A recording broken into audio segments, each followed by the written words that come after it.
Okay, starting the machine. So clutch in, and I put the key on, and then I just hold it, not all the way, but the glow plug light comes on. I usually count to about 10. If it's real cold out, it might even, be 20 if you've got it in real cold weather. Clutch down. Clutch down and start. Okay, that's starting it.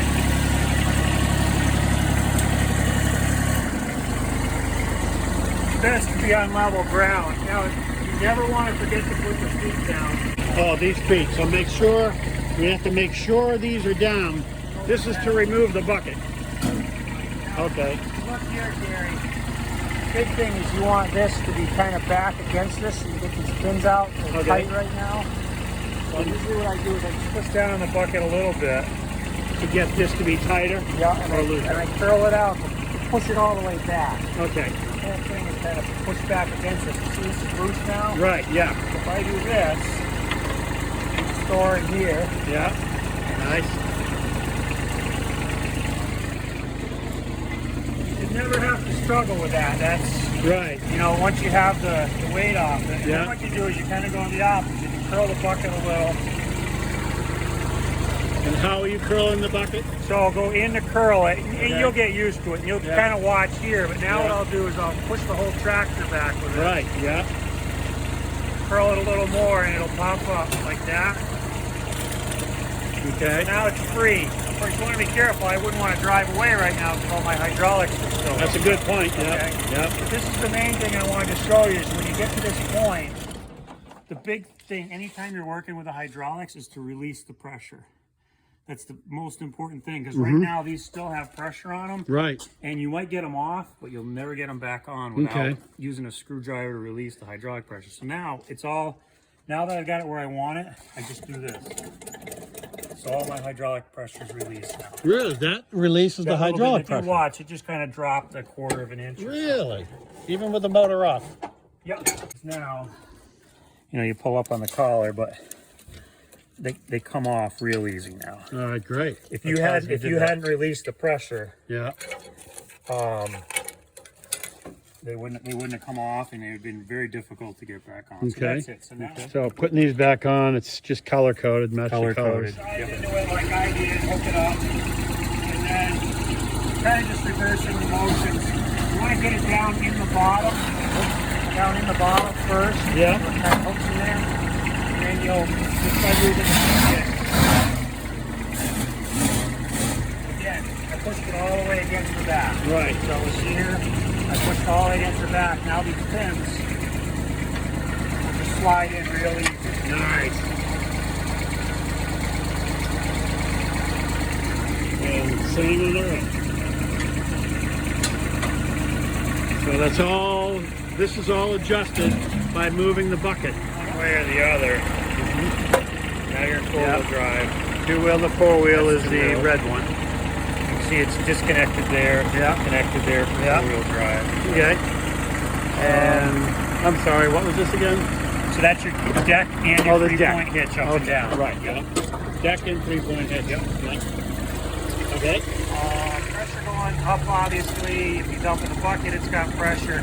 If you go down with it, you only push so far, and you've got pressure. Right. So you want to be careful if you're doing something like this, because now if I push it all the way, it releases. That's your float. Really? That's where you want to be careful. Is if you're digging and you want pressure, you only go a little. Push it all the way, that's your float. All right. Now it'll just float on the hydraulics. Right. Pressure. So that bucket right now is just free floating, basically. When you hold it. Oh, when you hold When it. you hold it all the way forward. That's the only time it floats. That's the float all the way forward. Just holding it forward all the way. I don't use it a lot with the bucket, but when you're plowing, basically I drive around and I plow like this. Really? Okay. It's always floating. Once the deck's out, this bar just free hangs, and because it you just hook it up on this to keep it out of the way. I got it. Just pull that pin out, but pull a ring off, but don't pull the pin out. Right, and then put it back in there so you don't lose it for the winter. Raise it up so that this bar isn't just dragging around. Right. All right, gotcha. Yep. You see how there's actually a nylon screw in here, so this turns real easy. Okay. Okay. But what you're gonna do is this hooks right in here. Yep. Okay. You're gonna wiggle it under here. and that's going to hook on this plate. Oh, okay. All so right. it's real easy. You lift this, you're going to shove that end under there. Yeah. You're going to lift this up and it's going to hook on that plate. All right. Now once Perfect. it's on the plate, it's going to teeter there. Okay. Okay. Yeah. Then you're going to come under here where this is hanging down right here. I see this that. frame here. Yeah. Black frame. That's where this pin goes through. Ah, okay. See, so what'll happen is this will be teetering and this will pick up real easy once it's hooked on there. Yeah. Slide this pin in. You'll need to find on actually just on here. There's that hole. Yeah. To hold it in. Yeah. Now that end's hooked. You come back over here and you just tighten this down. Yeah. Till this doesn't move. You grab it and it won't move anymore on this plate once you have this tightened down. Sure. Sometimes I'll put a open end wrench on this or something to tighten it, but you don't have to get it super tight. So that's a universal mount for the snow blower. I mean, snow blower, snow plow. This thing? Well, this thing or a brush, a broom. Really? You know, it's made for all of them. Okay. All right. And then what you do is you got these two lines. Now here's the case too, where this one's yellow and this one's green. Okay. All right. But you go by the ring I got that's you. on it. All right. And then this one, blue, and whatever color is missing, which I think is white. And these are going to go on this. So once the frame's on the tractor, those two lines, you'll run them up through here. Okay. That's what this is for. Oh, okay. Okay, you Yeah. put those two lines in here, Nice. All right. and then they'll snap on here. I forget what right. color we said they were, but Blue, yeah. Yeah. yep. So those will snap on here. Okay. Now that controls your up and down. Right. Okay. Yeah.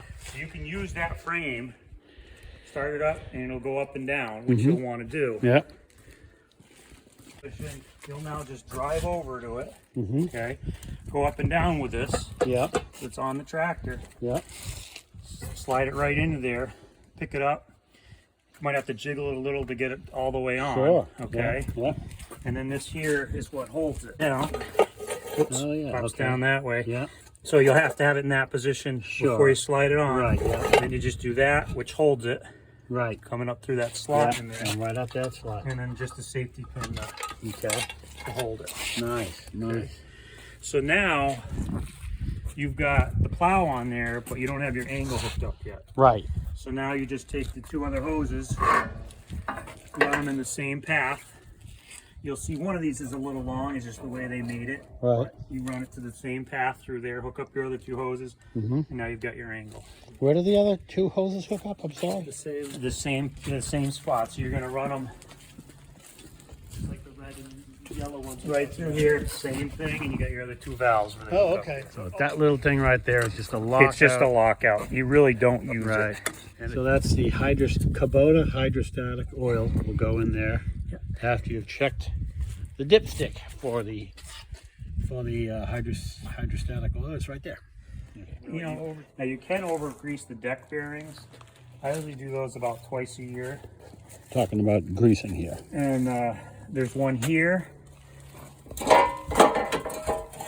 There's one on the other side in the same spot. Okay.